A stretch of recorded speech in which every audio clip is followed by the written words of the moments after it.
So, hi guys, good morning. So, natabi ko nung last week about dun sa aking Facebook na yung aking Facebook guys is restricted. So, hindi ko alam kung ilang araw siya kasi wala talaga akong natatanggap na email.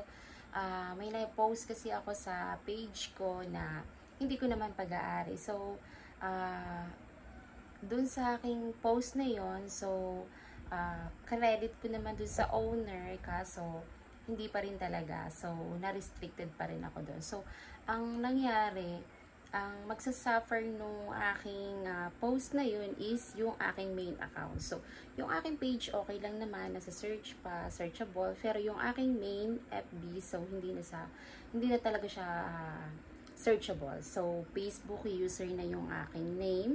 So, hindi ko alam po anong mangyayari doon sa aking Facebook. So, nag-aantay pa rin ako. Sabi ng iba is 180 days daw yung restricted ko doon. So, tinignan ko naman lahat. Yung aking status pa rin doon sa aking Facebook at page is meron pa rin issue. So, nag-appeal naman ako.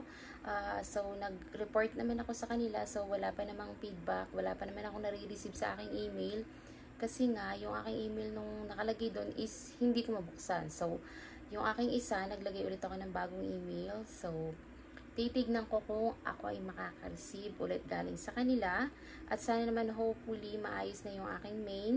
So, yung aking main pala guys, dalawang Facebook page ang nakalagay doon. So, dalawa yung sakop niya, yung aking isang bentahan at yung aking isang page. So, yun talagang ginagamit ko pang mini vlog. So, yan guys. So, ipapakita ko sa inyo guys yung status ng aking Facebook. So, wait lang guys. So guys, ito na guys, binuksan ko na nga siya, yung aking main account. So, ang nakalagay dito yung dalawa kong page. So, punta tayo sa help and support. Then, after that, punta tayo sa account status. So, ito nga yung status ng ating account. So, yung aking main page at page is restricted. So, ayan yung aking nagkaroon ng violation. So, yung pag-share ko ng hindi akin.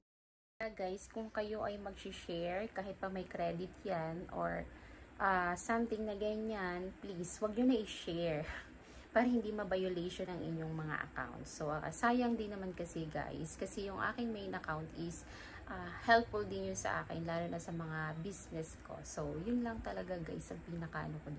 So, sana may makapagturo sa akin kung anong gagawin ko para dun sa aking main account para magamit na siya, kasi ang naapektuhan talaga guys yung aking messenger.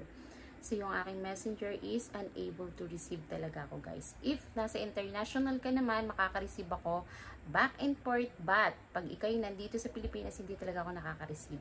So, yun lang talaga yung pinaka-main problem ko. At sa main account is Facebook is hindi naman nila talaga searchable. So, Facebook user na ako doon. So, yun lang guys.